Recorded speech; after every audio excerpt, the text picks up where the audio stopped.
Welcome to This Explainer. Today, we're diving straight into something that is universally human, but honestly, kind of bizarre when you really stop to think about it. I'm talking about our absolute obsession with fear. Like, why do we actively seek out things that make our hearts race, our palms sweat, and our basic instincts literally scream at us to run away? It's a fascinating journey that's going to take us from the intricate wiring of a mouse's brain through the dark movie theaters of the 1960s, all the way out to the very limits of human philosophical thought. So, get comfortable, and let's explore the paradox of horror together. So, let's just jump right into this core question. Why on earth do we pay good money to feel terrified? Seriously, think about it for a second. Evolutionarily speaking, fear is a massive negative. It's a biological warning system, right? It's designed to keep us alive by telling us to get far, far away from danger. And yet, haunted houses are a booming industry, and horror movies rake in billions at the box office. It's an inherent contradiction. We are completely willingly subjecting ourselves to a highly unpleasant physiological state. But to solve this mystery, we first need to actually understand the mechanics of that state. All right, let's kick things off with Section 1, the biology of fear. Before we can figure out the why of horror, we really need to look under the hood. What is literally happening inside your brain when you turn a dark corner and bam, there's a spooky looming shadow? Well, meet the Interpeduncular Nucleus, or just the IPN for short. According to some incredible recent research from the University of Colorado Boulder, this dense cluster of specialized neurons in the ancient midbrain acts exactly like an alarm system. When you sense danger, the IPN jumpstarts your innate freeze and flee reaction. But here's the absolute crucial part. An alarm system is completely useless if it doesn't know how to turn itself off. The IPN's true superpower is its ability to assess a threat, realize it's actually just a false alarm, and dial down that intense fear response so you can adapt. To figure out how this internal alarm system actually learns, those researchers at CU Boulder essentially built what I can only describe as a tiny haunted house for mice. Over 3 days, they tracked how these mice reacted to a creepy, predator-like shadow projected over their maze. Step 1. Day 1. It's pure instinct. The shadow appears, the IPN crackles to life, and the mice immediately freeze, then bolt for shelter. But Step 2. By day 2, the IPN is already learning. The mice freeze way less and start exploring more. And finally, Step 3, Day 3, the mice basically just ignore the shadow entirely. The IPN has successfully processed that this is a false threat. It silences the brain's alarm and lets the mice just go about their business. Now here is where it gets really crazy. It shows just how mechanical our fear actually is. The researchers used a technique called optogenetics. That's basically using light to manipulate brain cells. They used it to target specific cells in the IPN called GABAergic neurons. And when they silenced these specific neurons before the spooky shadow even appeared, the mice simply didn't freeze. They didn't hide. The researchers literally found the biological off switch for the fear response. It proves that our startle reaction isn't just some vague, mysterious feeling. It's a highly specific, totally hackable biological mechanism. Which leads us right into Section 2, the Cinematic Startle effect. Because, look, if our brains have a literal, hackable biological switch for fear, you better believe artists and filmmakers have figured out exactly how to flip it artificially. Enter the infamous cinematic jump scare. Film scholars have actually tracked the evolution of the startle effect for decades.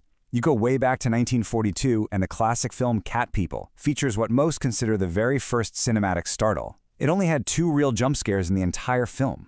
Then in 1960, Hitchcock's Psycho acts as this massive catalyst, absolutely skyrocketing the popularity of the effect. Fast forward to our modern era of paranormal horror, and we're seeing this huge hyper-sensationalization of the technique. It's gotten so frequent that critics, like Mark Kermode, derisively call it cattle prod cinema. They argue it's just a cheap, lazy way to continuously jolt the audience. But let's actually push back on those critics for a sec. Scholar Elena Schempp points out that a good modern jump scare isn't just some lazy trick playing on our base instincts. Far from it. It requires incredibly precise audiovisual timing to pull off. It creates what psychologists call anomalous suspense. That's when you feel intense, gripping suspense even when you already know exactly what's going to happen. This is exactly why these films are so uniquely suited for repeat viewings. Fans aren't just paying to get cattle prodded, they're actually enjoying the masterful manipulation of their own highly focused attention. All right, moving on to Section 3, solving the horror paradox. So we know how the biology works, and we know how filmmakers hack it. But we're still stuck on our original question. Why do we willingly tolerate and even seek out these physiological hacks and feelings of intense disgust? Well, this isn't just some modern pop culture debate. It has a super rigorous academic pedigree. Philosophers have been wrestling with this for literal centuries, and you can see it documented in journals like Film Philosophy. The philosopher David Hume famously tried to explain tragic pleasure, like why we enjoy watching incredibly sad or terrifying plays. Hume argued that a beautifully crafted narrative structure can essentially smooth over those naturally painful emotions, converting them into high entertainment. Modern philosophers have basically picked up that exact thread to figure out the specific appeal of horror. Which brings us to a major theory by philosopher Noel Carroll. He brilliantly suggests that art horror is the price we are willing to pay for the revelation of that which is impossible and unknown. What Carroll is arguing here is that monsters repulse us because they are biologically or conceptually interstitial. That's a fancy way of saying they fall between the cracks of our neat little mental categories, right?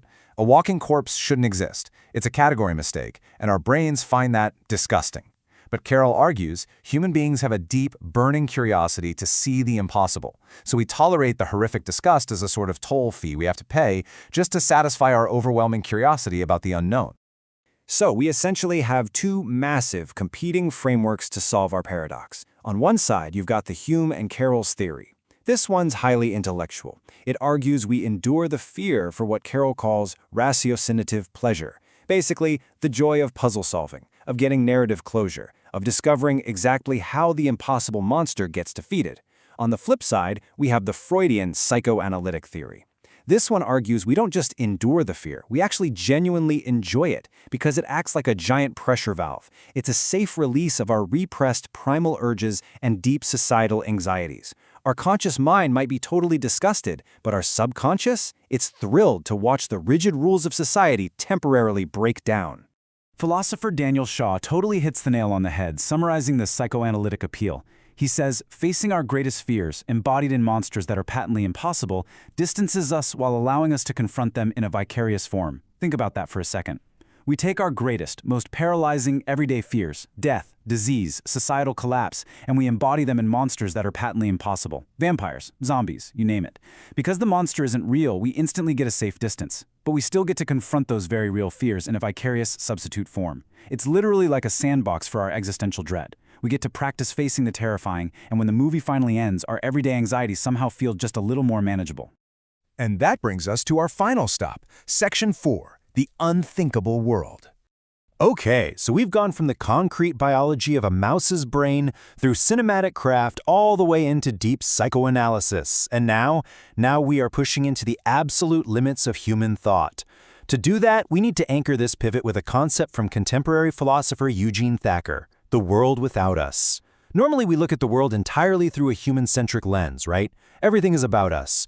But Thacker points out that horror fiction isolates those terrifying moments where philosophy hits a brick wall, where we are forced to confront a universe that exists entirely apart from human perception.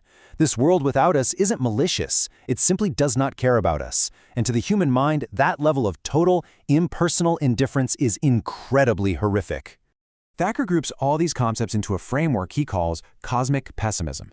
It is literally the night side of thought. It explores the absolute limits of what humans can actually know or control, and it frequently uses what Thacker calls dark media, so stories about plagues, demonic possession, the living dead.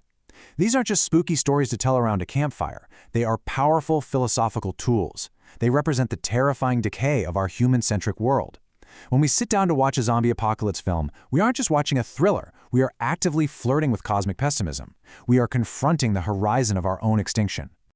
Which brings us to the very end of this explainer, and leaves us with one seriously provocative, lingering thought. If our biology is hardwired with an IPN alarm system just to protect us from immediate physical danger, and horror films are really just a safe, simulated glimpse into this terrifying, indifferent world without us, what are we actually trying to prepare ourselves for by watching them? Are we just satisfying some dark curiosity, or are we literally rehearsing for the unthinkable? I'll leave you to ponder that the next time you catch yourself jumping at a shadow in the dark. Thank you so much for joining me on this explainer. Keep learning, and I'll see you next time.